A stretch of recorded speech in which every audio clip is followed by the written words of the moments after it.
السلام علیکم ورحمت الله تعالی وبرکاته. حامد و مسلم وبعد. یو محترم پوښتنه کړې ده چې یاره سیلاب راوړی شی که یو سړی ونیسي نو دا په خپل استعمال کې راوستی شي او که نه.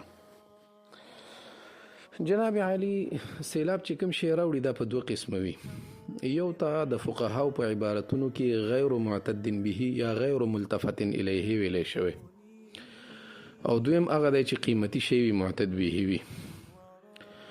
نو که چېرته بالفرض داسې شی وي چې غیر معتد به وي، یعنی مطلب دا دی خلک ورته ډېره پروا پې نه کوي، ډېر باک ورباندې نه کوي، لکه یو زړه چپړی یې ترې راوړه او تا ونیوله، یا یو مالټه ده یا یو سیب دی او هغه تا ونیو، نو بالکل د دې استعمال تا ته بغیر د څه کراهته جایز دی او دا مباح دی د دې استعمال.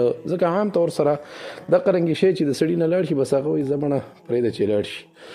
نو د هغه سړي طبیعت دا وي چې که چا په استعمال کې راوسته نو را دې وسته، نو د دې وجې نه د هغې استعمال بالکل بیا جایز وي.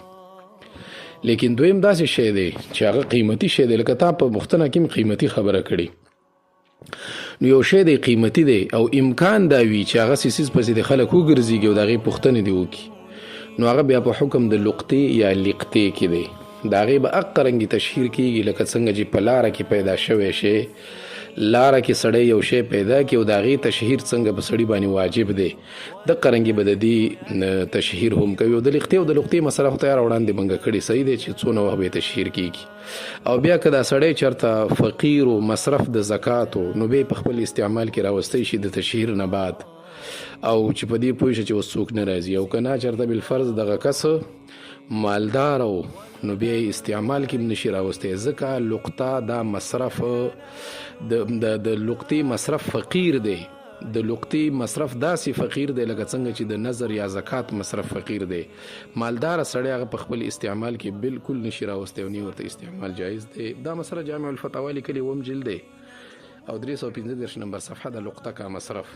فتاوا رحیمې ښکلې لیکلې، فتاوا رحیمې نه هم جلد 193 نمبر صفحه د کتاب اللقطه. فتاوا عثماني بیا د رحیمې نه هم ښکلې لیکلې مزیداره، دریم جلد 493 نمبر صفحه د کتاب اللقطه. او فتاوا محمودي هم لیکلې 14 جلد 101 نمبر صفحه د کتاب اللقطه.